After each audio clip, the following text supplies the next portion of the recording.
Boa noite, bem-vindas para nosso novo estudo da parábola de Jesus, né? E o estudo de hoje, ele vai nos aprofundar e trazer clareza sobre a nossa jornada de fé e onde a gente encontra as respostas valiosas que muitas vezes a gente nem está buscando. Então a gente vai aprender a diferenciar o que tem mais valor e principalmente como escolher e reter o que é bom, ou seja, aquilo que Deus tem para nós, tá? Então vamos fazer uma oração juntas, aquela nossa oraçãozinha para iniciar. Pai amado, sabemos que o Teu reino já está conosco. Agradecemos, Senhor, pela plenitude que ainda há de vir. Espírito Santo, te convidamos para que Tu esteja nessa reunião, para que Tu paire aqui, Senhor, nesse encontro, que Tu tenha total liberdade para falar aos nossos corações. Pai, que Tu nos dê ouvidos para ouvir e olhos para verem aquilo que Tu trouxe para nós hoje, Senhor. Para Ti toda a honra e toda a glória para sempre, em nome de Jesus. Amém? Amém. Amém. Então vamos lá. Para quem quiser me acompanhar, a gente está ainda em Mateus 13, por incrível que pareça, a gente já falou umas 5 parábolas lá em Mateus 13. Só que a gente está lá em 44. Então, Mateus 13, 44. Essa parábola é a parábola do tesouro escondido e ela não tem outros livros, só tem neste livro aqui. E ela tem uma continuidade, então seria uma parábola do tesouro escondido, da pérola, a parábola da rede e as coisas novas e velhas. Hoje eu não vou entrar na parábola da rede, porque Deus falou comigo sobre os nossos tesouros. Então a gente vai entrar a fundo nesse assunto e olhar cada passo de fé nessa jornada que a gente tem da nossa vida. Então, se vocês puderem me acompanhar, lá em Mateus 13, 44, fala assim, é um versículo, tá? O reino dos céus é semelhante a um tesouro oculto no campo, o qual certo homem, tendo achado, escondeu, e transbordante de alegria, vai, vende tudo que tem e compra aquele campo. Amém? Tem algumas coisas aqui que eu queria observar com vocês. Em primeiro lugar, que ele está falando que o reino dos céus, ele é um tesouro oculto. O tesouro estava escondido. Muitas vezes o tesouro vai se revelar. Isso fala muito do reino dos céus, daquilo que Deus tem reservado, os mistérios em Cristo sobre o reino dele. E aqui a gente vê que esse homem, ele não estava necessariamente buscando algo. Não diz ali na palavra, ele estava à busca, estava em um campo e ele encontrou algo nesse campo. Outro detalhe é que ele reconheceu o valor daquele tesouro e ele vendeu tudo que ele tinha para adquirir o tesouro. O que a gente vê aqui, gurias, é que o agir de Deus, ele é inexplicável. Nós podemos estar vivendo as nossas vidinhas ali sem muita pretensão, sem muita ambição, apenas existindo, né, como alguns falam, não verdadeiramente vivendo. E a gente se vê num ciclo diário, semanal, mensal. Acordamos, trabalhamos, estudamos, voltamos para casa exaustas, né? Jantamos, assistimos uma novelinha da Record. Eu estou assistindo a do Moisés. E no dia seguinte a história se repete. Então Deus, na soberania dele, ele nos revela um grande tesouro. E ele nos faz reconhecer no meio da rotina, né, em meio a todo o caos, aquilo que estava diante de nós todo o tempo. E mesmo que a gente não esteja buscando esse tesouro.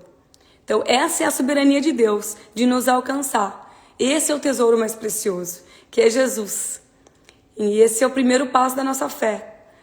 E não tem como pensar nessa parte aqui da soberania dele, do tesouro, como não pensando naquela música, né, Fer? A Fer sabe. Eu encontrei o meu tesouro, eu encontrei o bem mais precioso. E é exatamente isso que eu canto com tanta alegria, eu e o Tommy aqui em casa. A gente encontra o nosso tesouro em Jesus. E esse é o primeiro passo. Fer, eu vou te pedir que tu dê uma olhadinha aqui nos gurias para montar. E tudo, quando a gente conhece Jesus, muda ao nosso redor.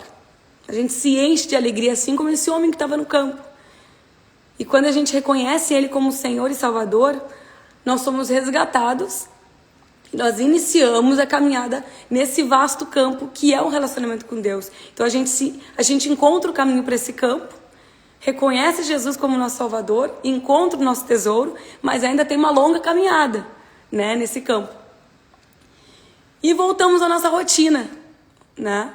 A gente foca às vezes no final de semana. O final de semana pode estar cheio de eventos, churrasco, culto na igreja, passeios em família. E a gente pode ser feliz nesse ciclo. E a gente pode se sentir confortável. Mas aí é que a gente vê ali de que quando este homem achou o tesouro, fala aqui, achado, escondeu. E isso é literalmente quando nós encontramos um tesouro e a gente guarda para si mesmo. A gente está vivendo para nós mesmos no fim do dia. E muitas vezes a Bíblia ela se refere ao tesouro como se fosse o nosso coração. E ela nos pergunta, né? Nós temos que nos perguntarmos aonde está o nosso tesouro. Refletir aonde a gente está investindo o nosso tempo, não só os nossos recursos, mas o nosso tempo, que é um recurso. E pelo que o nosso coração se move, quais são as nossas paixões. A gente usufruir de um churrasco entre amigos, sair com a família, aproveitar. E a gente vê o fruto, a prosperidade, né, daquele trabalho que a gente recebe como recompensa do nosso trabalho, das nossas próprias mãos. Não tem nada de errado. Mas a gente tem que lembrar que isso não é o principal. E também não deveria ser o lugar onde a gente guarda o nosso tesouro. Em Mateus 6:21 diz que porque onde estiver o nosso tesouro, aí estará também o vosso coração. Então muitas vezes a gente se vê nessa busca, né, incansável por algo que vai preencher o nosso coração. E a gente começa a encher o nosso coração de várias coisas. Prazeres da carne, de realizações, de reconhecimento, seja do âmbito profissional, do âmbito familiar. E Colossenses 3:2 nos adverte a pensar nas coisas que são de cima e não nas que são da terra. Então a gente tem um alerta aqui para a gente refletir quais são os ambientes que nós temos frequentado. Porque esse homem estava caminhando no campo. Mas muitas vezes a gente não está dando oportunidade. Nós não estamos no campo certo para a gente estar podendo descobrir um tesouro. A gente está ali num evento social, numa festa, na nossa juventude, né? Frequentando aqueles ambientes e não necessariamente a gente vai achar o nosso tesouro ali. Meio que está na cara, né, gente? E quais são os lugares hoje que tu tem essa oportunidade de encontrar esse tesouro? Será que tu vai encontrar um tesouro ou será que tu vai encontrar uma armadilha? Colossenses também 2:1-3. Eu vou ler para vocês sobre um mistério que tem na palavra. Então vamos lá, Colossenses 2:1-3. Porque quero que saibais quão grande combate tenho por vós, e pelo que estão em Laodiceia, e por quantos não viram o meu rosto em carne. Quem está falando aqui é Paulo, a igreja, né, de Laodiceia e os demais. Para que os seus corações sejam consolados e estejam unidos em amor e enriquecidos da plenitude da inteligência, do entendimento em algumas versões, para conhecimento dos mistérios de Deus Cristo, em que estão escondidos todos os tesouros da sabedoria e da ciência. Então ele não está falando só de ciência, de conhecimento inteligível, mas também de mistérios que são revelados através de Cristo. Coisas que nós não temos discernimento, né? E a pergunta que eu tenho para vocês é: vocês estão prontas para deixar de existir e viver e conhecer aquilo que Deus tem para vocês? Nós estamos, né? Então a gente iria para o próximo alvo, que seria a busca. Então aqui, nesse primeiro momento, nesse tesouro escondido, a gente vê que não necessariamente a gente está buscando algo, a gente encontra, mas a gente tem que estar propenso a viver isso, a ter essa experiência. se permitir. Então, a partir do momento que a gente conhece a Jesus, a gente passa a viver uma vida e a caminhar para o nosso próximo passo, que é o próximo passo da jornada de fé, no caso, que seria a nossa busca. E agora eu vou comparar e vou ler para vocês a parábola da pérola, que vem logo adiante, da do tesouro escondido, que fala assim, Mateus 13, 45. O reino dos céus é também semelhante a um que negocia e procura boas pérolas. Outras versões falam a um negociante, a um homem negociante que negocia e procura boas pérolas. E tendo achado uma pérola de grande valor, vende tudo que possui e a compra.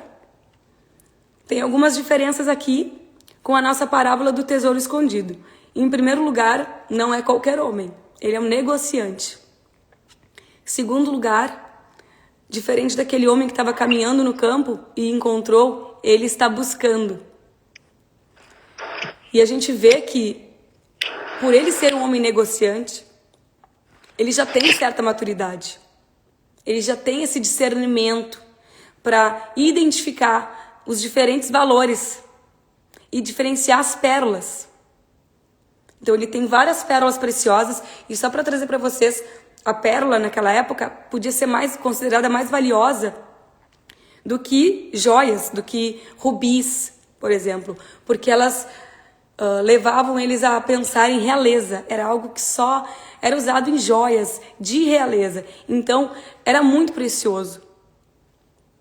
E esse homem também vendeu tudo que tinha para adquirir, mas não só adquirir.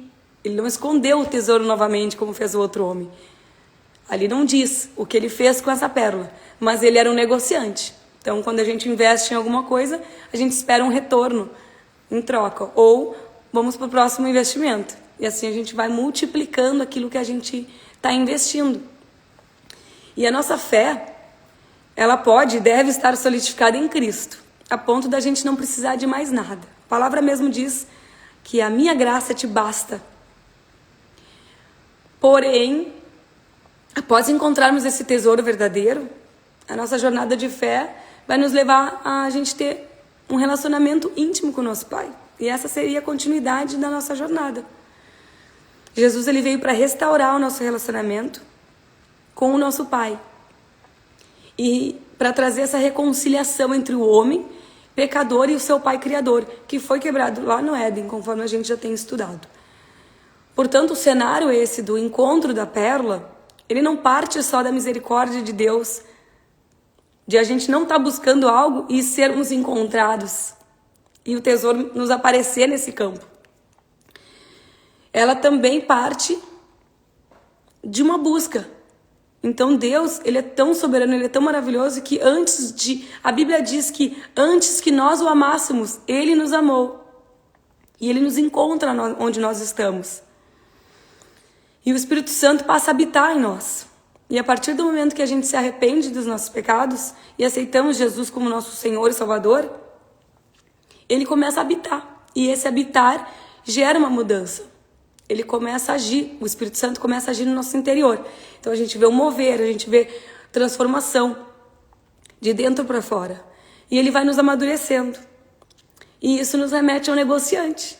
Ele não está simplesmente andando pelo campo, ele está buscando. Ele já tem certo amadurecimento. E lá em Provérbios 2, 4 e 5 vai dizer que se como a prata a buscares, e como a tesouros escondidos a procurares, então entenderás o temor do Senhor e acharás o conhecimento de Deus. Aqui está falando da sabedoria, que nós temos que buscar mais do que um tesouro precioso. Então, além da Bíblia nos lembrar que o tesouro pode ser o nosso coração, também remete à palavra de Deus. Até a gente fala, né, normalmente, não vamos jogar pérolas aos porcos. Tem isso na Bíblia e a gente fala, olha a pérola que ele me largou hoje. Não sei se nos outros estados do Brasil, mas em Rio Grande do Sul a gente fala, me largou uma pérola hoje. Né? Um dizer. E isso fala de uma lei muito importante do reino, que é a lei da reciprocidade.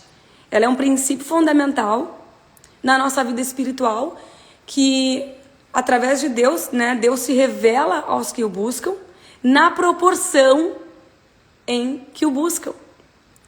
Lá em Tiago 4:8 fala que chegai-vos a Deus e Ele chegará a vós outros. Então a gente vê que o conhecimento de Cristo ele é progressivo. A gente tem mais hoje do que a gente tinha ontem e a gente com certeza vai, se a gente buscar, a gente vai ter mais amanhã do que a gente tem hoje. E conforme a gente conhece Ele, a gente tem mais entendimento e mais conhecimento. E como eu falei, não só da ciência, mas da revelação, que é a compreensão da palavra. Então, aquilo que a gente sempre diz, eu posso estar vendo, tô lendo uma parábola, para mim vai ser revelado algo. Para outra pessoa pode ser revelado um mistério totalmente diferente, que está ligado à experiência dela de vida, ao que Deus quer trazer para ela. Em Jeremias 33:3, fala: invoca-me e te responderei, anunciar-te-ei coisas grandes e ocultas que não sabes. Vamos lembrar lá do tesouro que estava oculto. Deus tem tesouros guardados para nós. Lá em Apocalipse fala que Ele vai nos dar uma recompensa, que é o maná escondido. E isso faz referência da arca de Noé, que eles tinham um maná escondido. E isso são os mistérios, as promessas que Deus tem para cada um de nós, na sua palavra.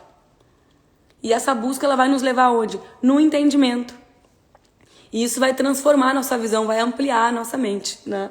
O negociante, ele aprendeu a diferenciar o que era valioso e conforme a gente vai descobrindo, adquirindo as pérolas, a gente vai adquirindo discernimento do que Deus quer para a nossa vida e também do que Ele não quer. Convenhamos, né? A Bíblia nos ensina que tudo nos é lícito, porém, nem tudo nos convém. O que isso quer dizer? Que tem muitas coisas que são válidas pra gente. Eu falei com a Tainá semana toda sobre isso, né, Tainá? Que tem muitas coisas que nos fazem, inclusive, o bem. Nos é lícito. Não estou falando de pecado, estou falando daquilo que nos é permitido. Porém, não nos convém, não está nos edificando. Então, será que a gente ainda está vendo valor naquilo que pouco importa para o nosso crescimento, para a nossa intimidade com Deus? Então, outro alerta aqui, nessa parábola, seria pesando a balança. A gente tem que refletir o que tem mais valor para nós hoje. E são coisas valorosas. Não é somente aquilo que a gente tem que deixar. Porque às vezes a gente tem uma ideia errônea daquilo que tem valor. A gente acha que aquilo é tão importante. Quando a gente vê lá atrás, a gente passa por essa estação e a gente dá risada dos problemas que acontecem. A gente pensa, como eu me preocupei, como eu dei valor para isso. Que não tinha valor nenhum, que não agregou em nada, só trouxe dor. Filipenses 3:7-8 diz: mas o que para mim era lucro, isso considerei perda por causa de Cristo. Sim, deveras considero tudo como perda, por causa da sublimidade do conhecimento de Cristo Jesus, meu Senhor, por amor do qual perdi todas as coisas e o considero como refúgio para ganhar a Cristo. Outras versões chamam o refúgio de esterco, para vocês terem a noção da profundidade, do quão nada são as nossas preocupações de hoje. Aquilo que a gente dá valor. Então, o nosso amadurecimento, assim como esse negociante teve, não deve ter tido de início, né? Ele encontrou uma pérola, foi encontrando, foi vendo a diferença. E ele começou a conhecer esse valor. Mas mesmo quando a gente corre atrás dessas pérolas sem valor, Ele nos vê. Deus, Ele nos conhece, Ele entende as nossas limitações. Ele sabe que a gente pode estar perdido. Não só numa estação, mas em várias estações da nossa vida. Mas assim como um pastor, ele deixa as 99, a Bíblia diz, para ir resgatar essa única ovelha que se afastou. E ele também vem ao nosso encontro. Eu sempre falo para os meus filhos, se eles estão começando a me desobedecer e não me ouvir, eu conto a historinha da ovelha perdida. Eu falo, olha, o que acontece com a ovelha quando ela vai longe do pastor? Ela não escuta mais a voz dele. Ela não é mais guiada. Isso acontece com a gente. A gente se afasta do Espírito Santo, a gente ofende o Espírito Santo, magoa porque é uma pessoa. E isso nos afasta de Deus. E a gente passa a não ouvir mais a voz dele, a gente passa a não ter mais relacionamento com ele. mas Ele é um pastor tão bom, maravilhoso. O Senhor é nosso pastor, né? Fala em Salmos 23. O Senhor é meu pastor, nada me faltará. Ele vem para nos resgatar. Isso é a misericórdia de Deus. Ele não nos abandona. Ele nos chama, nos busca e nos resgata. E lá em Isaías 65, de 1 a 2, fala: fui buscado pelos que não perguntavam por mim. Fui achado por aqueles que não me buscavam. Há um povo que não se chamava pelo meu nome. Eu disse: eis-me aqui, eis-me aqui. E estendi as mãos todo dia a um povo rebelde, que anda por caminho que não é bom, seguindo os próprios pensamentos. Olha que forte, gente. Mesmo que nós sequer perguntássemos por Ele, se a gente não buscasse Ele, a gente vê a diferença de aquele que busca e daquele que só encontrou. Mas Ele está ali dizendo: eis-me aqui, para um povo que nem sequer faz menção do nome dEle. Quando a gente está afastado, a gente esquece que Ele está ali para nos resgatar. E Ele vai se manifestar, porque Ele é Deus. Ele vai se manifestar nas nossas vidas quando a gente menos esperar. Mesmo quando a gente está distraído, seguindo os nossos pensamentos, como falou a palavra dEle. Ele nos chama: eis-me aqui, eis-me aqui. Quando a Bíblia fala 2 vezes a mesma frase, é para dar uma ênfase. Tem outras palavras que falam: em verdade vos digo, em verdade vos digo. Então, Ele está dizendo com todo o coração, com toda a ênfase que Ele pode dar: eis-me aqui. Então pode ser que seja hoje o dia que tu está ouvindo Ele te chamar, né? E a gente está pronto? Será que a gente está pronto para identificar aquilo que Deus tem para nós? Aquilo que Deus tem, aquilo que a gente pensa que é para nós? Isso é uma reflexão desse tesouro aí da pérola. Tô até com as brinquinhas, ó. O Tommy me olhou: mãe, como tu é maravilhosa. Ele falou, ele viu o brinco, gente, ele vê tudo. Assim, por que, filho? Eu não vou ir aqui chorando, inchada. Ele: olha que lindo, mãe, tem até um coração. Eu falei: tô a rigor aqui. E essas 2 comparações, elas nos fazem refletir que a gente tem que sim buscar, a gente tem que sim estar caminhando em ambientes que vão nos propiciar encontrar um tesouro e não uma mina cheia de armadilhas. Mas também o que essas parábolas falam no nosso coração é que não depende disso. Se a gente olhasse hoje e fizesse um estudo só da parábola da pérola, a gente ia dizer: tenho que procurar, tenho que buscar. E muitas pessoas vão desfalecer nesse processo, porque a busca cansa. Mas Deus está dizendo que nem se a gente não ouvir a voz, se a gente não buscar, Ele vai se revelar, Ele vai nos resgatar, porque Ele é Deus. E eu vou pular aqui a parábola da rede, que nem eu falei para vocês, e vou direto lá para o Mateus 13, 51, que são as coisas novas e velhas. Também fala do tesouro. Tem algumas versões que vão falar depósito e tem algumas que vão falar tesouro. Eu li 3 Bíblias, gente. Eu tenho 3 versões aqui em casa para encontrar todas as nuances da palavra, porque uma palavra pode mudar todo o nosso entendimento. E esse foi um. Porque a minha Bíblia que eu leio todo dia falava depósito, mas Deus me chamou para observar esse tesouro. E disse-lhe Jesus: entendestes todas essas coisas? Isso ele falava para os apóstolos, das parábolas que ele tinha ensinado. E disseram-lhe eles: sim, Senhor. E ele disse-lhes: por isso, todo escriba instruído acerca do reino dos céus é semelhante a um pai de família, que tira do seu tesouro coisas novas e velhas. Só para trazer para vocês o que seria um escriba. Algumas versões falam mestre da lei. Seriam as pessoas que elas eram instruídas, aprendiam, teólogos, aprendiam desde cedo sobre o reino de Deus. Então eles eram capazes de unir os ensinamentos antigos do Antigo Testamento. Lembramos que Jesus estava ali, então não tinha se revelado tudo que ele tinha. trazido depois da ressurreição dele. Então imagina o discernimento deles. Eles tinham a lei, tinham o Antigo Testamento, e ali eles estavam vivenciando o Novo, sem ter total compreensão. Assim como a gente não vai ter, nem enquanto a gente estiver aqui, a gente não vai ter compreensão total. Não tenho essa pretensão. Assim que eu vejo Jesus, eu pergunto mais. E olha que especial, a gente começou com um homem que estava lá vagando no campo.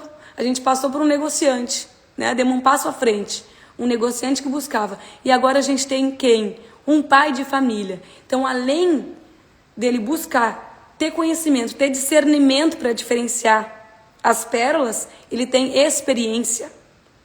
Ele é um pai, e eu digo isso muito, me perdoem as que não têm filho ainda, mas, gente, quando a gente tem filho, é um upgrade na nossa vida, nos nossos desafios, que te leva a amadurecer. Então, quem tem filho muito cedo, acho que amadurece mais rápido, porque te dá muito mais experiência aquilo ali, te desafia muito mais. Assim como uma pessoa que tem muitos irmãos, para a alegria do Senhor, eu tenho 5 irmãos, e isso te faz o quê? Te expõe a situações que tu vai chegar num lugar que tu precisa falar, que tu precisa ser incisivo e corrigir. Já tá acostumado a corrigir, irmão, a vida inteira. Então tu já tem uma naturalidade na discussão, na argumentação, em como aquela pessoa pode responder. Pode dar um rolo, ou pode ser algo que vai edificar, transformar a vida de alguém. Então, os mestres da lei, no tempo de Jesus, eles conheciam o Antigo Testamento. E eles sabiam das profecias que tinha Isaías. Tem vários profetas, Daniel, que estão no Antigo Testamento, que inclusive são utilizados, os judeus acreditam no Antigo Testamento. E eles têm aquelas profecias. Então eles tinham tudo isso, todo esse conhecimento, esse discernimento da lei de Deus. Porém, com a vinda de Jesus, muitos ensinos foram transformados, não alterados, mas cumpridos. E essa mudança, ela gera um medo. A mudança gera um medo em nós. Então Jesus, ele estava pregando para pessoas que já tinham discernimento, já conheciam a Deus, mas muitos não reconheceram que Jesus era o cumprimento das profecias, por eles estarem apegados. Como a gente fica apegado aos nossos tesouros? Eles estavam apegados aos ensinos, os antigos ensinamentos, e eles estavam presos à tradição e à interpretação rígida da lei. Né? Tem uma palavra que fala no Antigo Testamento que é olho por olho, dente por dente. Era assim, tomou, levou, bateu, levou. Então, Jesus, ele vem com um approach, né? vem com coisas diferentes. Pois eu vos digo, quando alguém vem, eu nem me lembro agora, mas vira a cara, oferece o outro lado da cara, quando vierem te dar uns tapas, desbofetear. São coisas que na cabeça deles, tu tinha que ter um certo discernimento, porque o reino de Deus estava para se cumprir. Mas eles tinham a lei, tinham as ordenanças, as velhas ordenanças. E Jesus, ele veio para cumprir, e ele fez uma nova aliança com quem crê nele.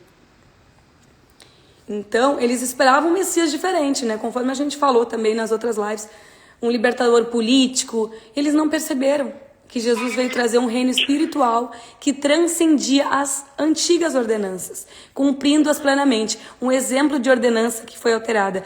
Quando as pessoas pecavam no Antigo Testamento, eles tinham que imolar um boi, um cordeiro, para a remissão dos pecados.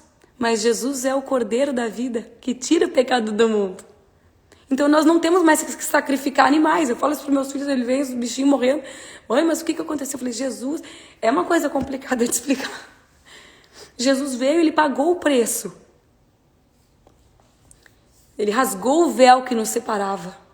Então tem certas coisas, o santuário de Deus, no Antigo Testamento, era um lugar que nem todos podiam habitar. Hoje nós somos morada do Espírito Santo. Ele habita em nós, templo do Espírito Santo. E a aplicação para nós hoje é evitar esse erro. A gente precisa estar aberto ao agir de Deus, ao mover de Deus, sem que a gente fique apegado nas tradições ou conceitos fixos que nos impedem de enxergar o novo que ele quer nos revelar. E como aquele escriba instruído no reino, a gente deve unir esse conhecimento bíblico e discernimento espiritual para viver e ensinar a palavra com profundidade e transformação. Então ele pergunta para os seus discípulos: vocês entenderam? Alguns dos discípulos, eles eram mais letrados, eles eram mais conhecedores da palavra. Qual é que era um que eu sei com certeza? Que era até arquiteto, lá no The Chosen. Esqueci o nome dele. Tu lembra, Fer? Mas... Natanael, talvez? Natanael. Era estudioso, o cara era de alto escalão, estudou. Outros não conheciam muito. Mateus provavelmente não conhecia tanto, porque ele, né, era cobrador de impostos, foi servir Roma. E eles foram ali, cada um com seus problemas, unidos nesse corpo para ter conhecimento, para aprender de Jesus durante esses 3 anos que ele ministrou. Então o alerta aqui é: será que aquilo que a gente conhece, ou a gente ouviu falar de criança, sobre o reino de Deus, é a verdade que nos liberta? A Bíblia nos diz em 1 Tessalonicenses 5:21, julgai todas as coisas, retende o que é bom. Como eu penso nisso, eu falo isso para o Davi. A gente tem que ver o que é bom. Eu tenho uma plaquinha metalizada na parede que fala assim: see the good. Vejamos o bom, que a gente veja o bom. Se os teus olhos forem bons, o teu corpo será luminoso. Mas se os teus olhos forem maus, o teu corpo será negro. Então a nossa visão das coisas muda a nossa percepção, muda a nossa fisionomia. Então a gente pode ver aquela ofensa ali, guardar a ofensa, a amargura, mas não, julga o que está acontecendo e retém o que é bom. Porque muitas vezes é aquela dificuldade, é aquele confronto, aquele conflito que vai fazer com que a gente tire aquela essência de Deus, o ensinamento de Deus, para nos transformar, para nos edificar. E eu te aconselho, olha, do fundo do meu coração, aplicar esse estudo a todos os conceitos de crenças que um dia tu aprendeu. Vou falar da minha experiência pessoal. Só queria fazer um parênteses, tá, gurias? Eu não julgo religiosidade. Não falo de religiosidade. Jesus mesmo, quando fala de religiosidade na Bíblia, é para coisas que ele não gosta, não tolera. O que a gente fala é do amor de Deus e da palavra. Então tudo que eu estou trazendo para vocês é a palavra de Deus. Não é uma opinião, mas sim, eu tenho uma experiência de vida. E o Espírito Santo me tocou a compartilhar isso com vocês hoje. E eu cresci em meio à diversidade de crenças. Não vou comentar quais crenças também, mas teve uma misturinha, tá? E essa mistura, ela misturou algumas verdades com mentiras. E ela me confundiu por muito tempo, me distraiu por muito tempo, a ponto de eu não reconhecer esse Jesus. Esse reino, ele era oculto para mim. 20 e poucos anos atrás. E eu ouvi falar de Jesus como único Senhor e Salvador quando a minha avó Idalina morreu, mãe da minha mãe. A gente perdeu ali. Hoje foi uma tarde difícil, tá, gente? Eu vou tentar falar, sem me emocionar, mas não é fácil. Eu tinha 15 anos e eu me lembro nos meus 15 anos na festa. Ela falava que agora eu já fui nos 15 anos da minha guriazinha, eu já posso morrer. E não deu muito tempo, depois disso ela faleceu. E ela estava super bem, uma mulher super ativa. Ela fumava, teve problemas com cigarro e deu um piripaque nela. E a gente perdeu o nosso chão. Eu me lembro de tudo, assim. Eu tinha 15, mas foi muito impactante para mim. E eu não tinha ideia da magnitude daquela fatalidade, daquele sofrimento todo, do que aquilo ia ter na nossa vida, qual é que seria o impacto daquilo na nossa vida. E como é que tanta dor, tanta tristeza ia gerar tanta vida. Para vocês terem uma ideia, eu cheguei no hospital e eu vi o meu tio sentado na calçada, chorando, e eu já sabia, sabe, o que tinha acontecido. E E nem era para eu estar ali, 15 anos. Imagina, levar uma criatura de 15 anos no hospital. E foi um baque para a família toda. Principalmente para minha mãe. Para minha tia Tânia também. E foi assim que Deus começou a se revelar para minha mãe. E para falar a verdade, eu não busquei ele imediatamente. Eu não busquei um relacionamento. Eu ouvira falar. Em Jó, no finalzinho do livro de Jó, fala: antes eu te conhecia apenas pelo teu nome, hoje os meus olhos te veem. Então é diferente da gente ter uma experiência através de outra pessoa. E ele se fez conhecido para minha mãe, que encontrou ele, imediatamente se apaixonou. E a gente vê esse amor até hoje, na vida dela. E eu continuei com as minhas pérolas valiosas, com o meu pezinho no mundo. Com 15 anos, né, gente? E eu comecei aos pouquinhos a caminhar baseada na fé da minha mãe. Comecei a ir na igreja Encontros de Fé ali em Porto Alegre, que eu amo o pastor Isaías. Comecei com a minha mãe, a gente colocava, ao invés de a gente ver novela da Globo, a gente estava vendo a Band, que eu não sei se você sabe que tem o Show da Fé. Amo o Show da Fé, o R.R. Soares. Até hoje, eu faço devocional com os meus filhos, a gente assiste o Midinho, que é o Romildo, que é o R.R. Soares. Então, eles têm um desenho do Show da Fé, que assim, é o número 1 para nós aqui em casa. E aí eu fui aos pouquinhos entendendo. Fui assistindo o R.R. Soares e eu comecei a entender, né? Comecei a andar nesse campo aí, ó, que tinha um longo caminho pela frente. Até que a minha vida, ela me fez dobrar os meus joelhos. Graças a Deus, né, gente? Pela misericórdia de Deus, eu reconheci a Jesus. Não foi esforço meu, foi misericórdia de Deus mesmo. E ele falou comigo no meu quarto e ele me deu um propósito. Ali eu tive uma experiência real, pessoal, minha e única com Jesus. Eu me lembro que eu estava orando por coisa de adolescente, tá, gente? Não tem nem o caso de dizer, mas vocês imaginam, né? Mas eu me lembro que eu estava ali orando, chorando, como se fosse o fim da minha vida. E aí eu vi um joguinho do meu irmão e estava escrito assim, ó, combate. Aquele jogo, eu não sei se é um jogo, é um combate, é de estratégia. E na hora Deus me deu uma palavra em Isaías que falava: mas de força me cingiste para o combate e me submeteste àqueles que se levantaram contra mim. E nessa hora eu tive discernimento, Deus falou direto para mim. Como é que a gente ia achar combate na Bíblia inteira, numa lida só? E ainda olhar para o lado e ver combate. Deus falou comigo na lata e falou assim: é muito maior do que esse teu relacionamentinho aí. É muito mais que Deus quer para ti. O combate que Ele tem para ti é o bom combate. E eu tive o meu chamado ali esclarecido, mas tudo leva um tempo. E ali, gente, Jesus, ele me trouxe a vida, literalmente. Mas a vida que Ele tinha para mim. Eu decidi, assim, entregar tudo. Eu falei: Senhor, eu não quero mais saber do que eu estou te pedindo. Isso virou a chave na minha vida. Porque até então eu dizia: Senhor, me ajuda. E aí Deus ajudava. Senhor, faz acontecer. E Deus fazia. E eu voltava. Mas ali eu falei assim: ó, não quero mais saber. Faz o que tu quiser. O combate é teu e eu vou lutar o bom combate. Não vou ficar me apegando nessas coisas que eu penso que são valiosas, que eu não tinha ideia de quão mais valioso ia ser.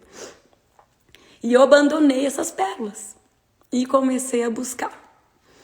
E eu encontrei tesouros antigos que me foram ensinados com muito amor, inclusive pela minha avó, que era muito devota, muito entregue a Deus. Mas esses tesouros, eles não refletiam mais o brilho de antigamente. E os meus tesouros novos, eles estavam reluzindo, abrindo os meus olhos, iluminando o meu caminho. Lâmpada para os meus pés e luz para o meu caminho é a tua palavra, é a palavra dele somente. E aos poucos eu fui renovando. E alguns tesouros eu nem sabia que estava lá. Até pouco tempo eu estava ali dando uma organizadinha, porque tem coisas, gente. E isso no estudo de mulheres me abriu muito também. Tem coisas que a gente ouve falar, mas que a gente não tem entendimento. E eu comecei a ter discernimento de o porquê que algo é pregado, só que na palavra fala outra coisa. E aí eu pensava, vou ir pelo que Deus está me falando, que o Espírito Santo está ministrando no meu coração. E isso foi no estudo de mulheres da Bíblia. E nessa jornada de fé, né? Então aquilo ali que eu fiz de organizar os tesouros, os antigos com os novos, é exatamente isso. E é uma jornada. Eu aprendi que nessa jornada aos poucos, né, gente, leva tempo. Mas aprendi que eu sou pecadora, que eu preciso do meu Salvador todos os dias. Antes eu acreditava que eu tinha princípios e que eu fazia o que era justo. Mas eu não fazia. Eu confiava que eu sabia no que eu acreditava, mas eu não o conhecia, não pessoalmente. Eu confiava que eu era forte, mas hoje eu sei e eu sou feliz por saber que eu sou fraca. Porque é ali na minha fraqueza que o meu Deus revela o poder dele. E o maior desejo que eu tenho hoje é que ele cresça cada dia mais e eu diminua. E isso foram conceitos que foram transformados na minha vida. Alguns, tem muita coisa que limpou, que trocou, mas isso são os princípios básicos. A gente achar que a gente está fazendo tudo certo, né? Que a gente crê em Deus e está tudo bem. E na conclusão que eu tirei desse estudo é que eu estava aqui. Gente, barulho estranho. O ar-condicionado não está chovendo. Senhor, sangue de Jesus. Conclusão, tá, gente? Eu aqui, era quase meio-dia, tinha que fazer almoço. E eu bem ingênuo, achando que tinham concluído. Tava ali retocando o final do estudo que eu mando para vocês depois. E no último minuto, último segundo do segundo tempo ali, Deus me fez ouvir uma música que estava tocando no fundo da sala. E foi uma enxurrada, gente. Eu vi com os meus olhos aquilo que Deus estava ministrando para mim. Então, todos esses estudos, gente, eu sempre falo, olha, é uma enxurrada que me larga, é para minha própria vida, é para nosso próprio, para ministrar no nosso coração, não é? A Daniela está ensinando, não, eu tô aprendendo junto, é uma coisa assim inexplicável. E eu li de novo a Bíblia, eu leio a semana inteira, gente, a mesma palavra, eu leio Bíblia diferente, pesquiso, mas aí eu fui lá, vou ler de novo, li de novo e notei uma coisa. E o que a gente nota nas duas? O que elas têm em comum? Na parábola da pérola e na parábola do tesouro escondido. Né? O homem encontrou, o outro buscou. Mas as duas terminam com uma atitude. Vou ler de novo Mateus 13. Na primeira fala, e pelo gozo dele, com extrema alegria, ele vai e vende tudo que tem e compra aquele campo. E a outra diz, e foi, vendeu tudo quanto tinha e comprou-a. Eles não estão só descartando, que parece fácil, né, gente? Eles não estão descartando tudo que eles possuíam, todo o conhecimento, todas as tradições que eles tinham. Eles estão vendendo. E o que isso diz pra gente? Que aquilo tinha valor.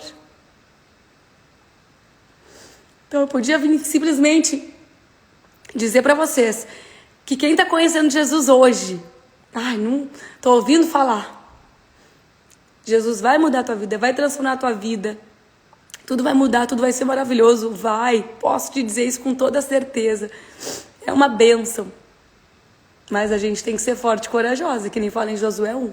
Ser muito forte e corajosa, não sotaque Gaudério.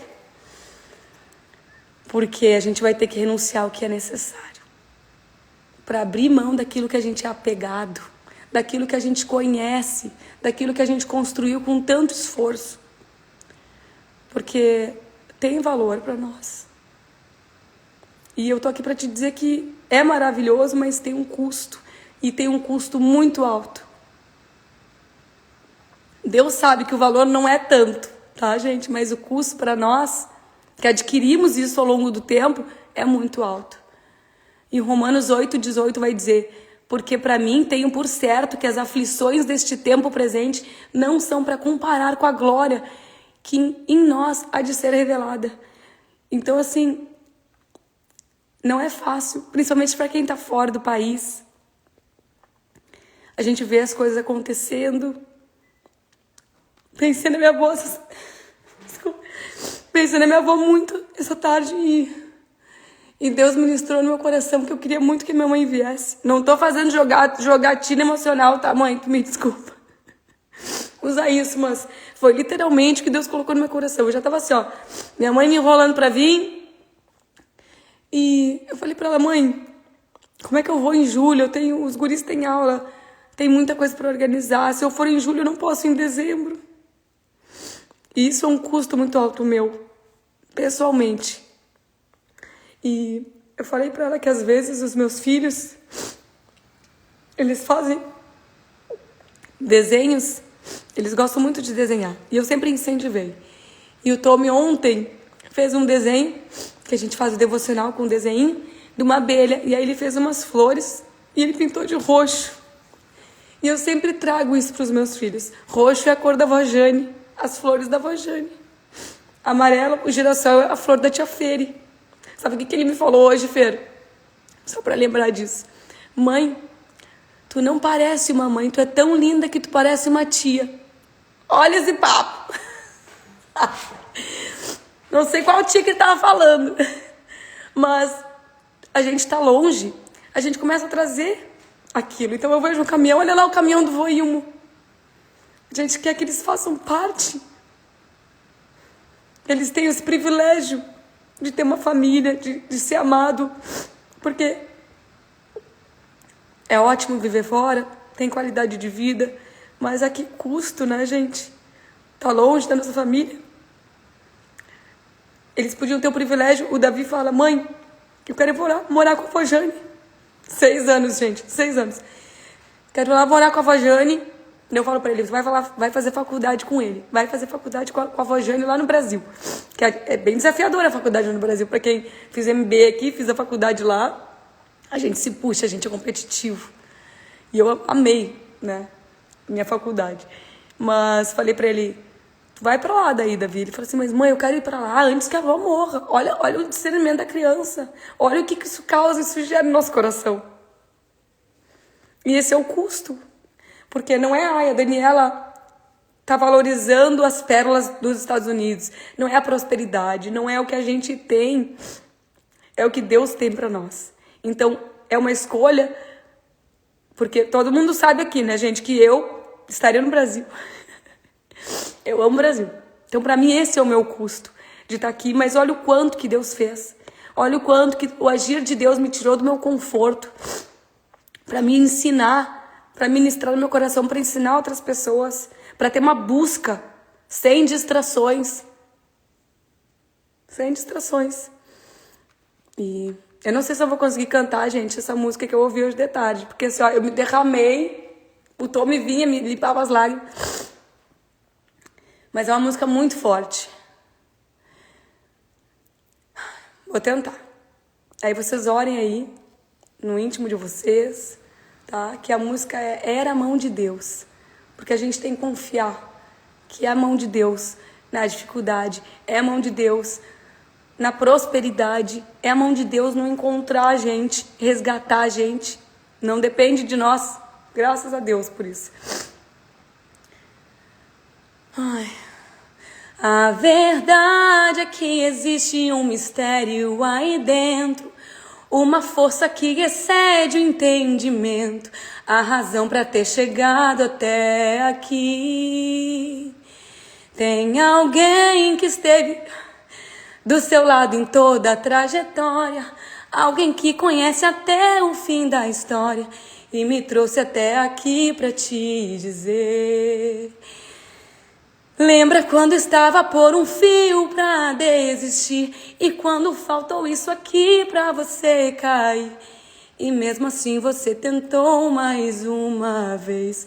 Era a mão de Deus, era a mão de Deus segurando a sua mão pra não cair. Você não veio até aqui pra desistir, então não tem por que chorar, volte a sorrir. Era a mão de Deus e vai ser sempre assim. Amém, gente? Saiu horrível. Mas deu pra sentir. Deu pra sentir que Deus sempre vai ter a mão dele ali. Não importa se a gente tá buscando ou não, Deus vai ter a mão dele. Ele é soberano para ir até nós, como a gente estiver.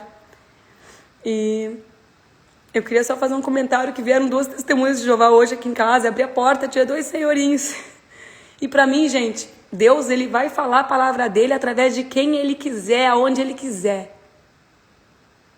Então, não interessa a religião. Vieram os 2 senhorinhos aqui, começaram a falar, me falar do folheto, me explicar, e eu amém, amém, falou a palavra, me mostrou, eu falei assim, aleluia. E ele falando que a família dele, ele nasceu num lar muçulmano e que a família dele odeia ele, não quer mais. Um senhor, gente, de uns 90, 80 e poucos anos, tá? E que ele não tem mais contato com a família. E algo que eu não sabia, gente, eu vim pesquisar depois só pra entender, porque pra mim parecia que tava falando tudo da Bíblia. Eu falei assim, amém, né? E queria saber a diferença, e eu olhei que eles acreditam que nem todos serão salvos. Que são 144 mil que serão salvos, que falei o Apocalipse. Mas o que eu falei para esse homem, gente, hoje de tarde, sem ter discernimento nenhum, foi que eu falei, né, que eu sei que os muçulmanos, eles não aceitam, eles também não, eles rejeitam os infiéis que eles consideram. Então, quem não acredita no Corão tá completamente errado. Isso eu tô falando da religião deles, não tô falando, né, se tá certo ou se tá errado, tá, gente? É deles, com eles. E eu falei isso pra ele, eu falei, mas Deus, na misericórdia dele, ele tem um dele em cada igreja. Nós somos a igreja. É um de cada lado se juntando. É o que ele ministra no nosso coração. Então tu tem que ter fé. Porque dependente do que eles acreditam agora, se eles estão buscando ou não. Gente, eu tava no meio do estudo. Eles podem ter essa última chance lá no fim. Ele, eu creio. Eu falei assim, e isso nos diferencia, eu falei pra ele, o amor que a gente tem uns pelos outros. Pra eles, infelizmente, uns não vão ser salvos. Gente, eu não sabia que ele também acreditava nisso, tá, gente? Mas para Deus, todo aquele que vier a mim, de forma alguma eu lançarei fora. Todo aquele que vir a Jesus é aceito, é herdeiro do reino. Então eu te convido, aceita. Se entrega para esse reino, porque isso faz parte também dessas parábolas, porque o da rede fala disso, que ele lançou a rede para toda sorte de peixes. Toda sorte de peixes. Não foi peixe ruim, peixe mais ou menos, salmão. Foi toda sorte de peixes. O reino de Deus é para todos. Para todos. Lá na hora da ceifa, na hora do julgamento, ele vai separar os peixes bons dos ruins. Mas vai ter um julgamento. E eu falei assim para ele, eu creio que Deus é soberano e ele há de julgar. E ele vai ver o coração de cada um. Então não vai ser baseado no nosso discernimento. Até porque ele fala que quando nós não temos o conhecimento, ele não pode, nós só vamos dar conta daquilo que nos foi entregue. Se o Espírito Santo não ministrou no teu coração, não te foi entregue. Mas se tu está sendo exortado hoje, aí atrás de tudo que tu acredita e procurar o tesouro verdadeiro ou o tesouro que está reluzindo, então aceita esse chamado. Eu queria só fazer uma oração rapidinha, gente, porque eu senti de fazer essa oração. Se alguém aqui, eu quero que vocês pensem com discernimento, vocês entendam o que a gente está falando aqui. É uma chance, é uma oportunidade, que nem eu falei na live passada, da gente aceitar Jesus como Senhor e Salvador. E isso vem do teu coração. Isso não depende de onde tu vai, do campo que tu tá andando, onde tu tá visitando. Isso é do teu coração para Deus. Então esse é o primeiro passo, gente. Esse é encontrar o tesouro e receber ele. Só não guarda, né, gente? Não retém para si. Então eu vou fazer essa oração para oportunizar para quem nunca fez. Quando eu fiz essa primeira oração, eu não sabia o que eu estava falando. Mas é uma oração de receber Jesus como Senhor e Salvador. Então quem quiser, pode falar no seu coração, pode falar em voz auditível, que é poderoso, né? Que vai agir, a palavra tem eficácia. Então eu vou fazer essa oração com vocês. Fiquem à vontade e se sintam em casa. Isso é o que Deus tem para nossa vida. Deus nos aceita como a gente é. Senhor, eu venho aqui, Senhor, entregar a minha vida, Senhor. Entregar, Senhor, nas tuas mãos tudo aquilo que eu tenho de valoroso. Tudo aquilo, Senhor, que eu penso que tem valor para mim. Eu te peço perdão, Senhor, se eu estou carregando algum tesouro, Senhor, no meu baú, na minha bagagem, que não é algo, Senhor, que tu queira para a minha vida. Eu te peço perdão, Senhor, pelos meus pecados, por tudo aquilo que me afasta de Ti, Senhor. Eu te peço perdão pelos lugares em que eu andei, Senhor, numa busca, Senhor, por algo que fosse me preencher. Me perdoa, Senhor, por aquilo que me é oculto, por aquilo que não foi revelado. Assim como fala a Tua palavra, Senhor. Tu és soberano para ministrar o meu coração, me mostrar, Espírito Santo. Peço que Tu me guie nessa jornada de fé, nessa busca, que eu venha Te encontrar, Jesus. Eu vou Te buscar e eu vou Te achar, Senhor, com todo o meu coração, como fala a Tua palavra. Buscar-me-eis, me achareis quando me buscares de todo o coração. Então nós vamos a Ti, Senhor, para pedir perdão pelos nossos pecados, entregarmos essa busca, Senhor, a Ti e Te aceitar, Senhor, como nosso Senhor e Salvador, Jesus. Faz morada em nós, Espírito Santo. Transforma as nossas vidas, Senhor. E eu Te agradeço porque nós já temos essa herança de filho através do Teu nome. Que eu saiba, Senhor, viver como realeza do Teu reino nesse mundo, Senhor, até a Tua volta. Obrigado pela oportunidade, Senhor, de estar aqui hoje e de Te aceitar, de Te reconhecer, Senhor. Obrigado pelos mistérios que estavam ocultos, Senhor, e foram revelados nessa noite, Jesus. Que eu, cada vez mais, Senhor, obtenha a revelação da Tua palavra, obtenha a revelação do Teu nome, Senhor. E que seja entregue tudo aquilo que Tu tens reservado para nós. Em cada vida, em cada casa. Em nome de Jesus. Obrigado. Amém, gurias? Amém. Eu vou dar um tchauzinho aqui para as gurias no Insta. Fiquem com Deus. Durmam abençoadas, cheias da presença do Espírito Santo. Porque essa é a herança de vocês. Amém? Ai, ai. Eu não sei sair, peraí.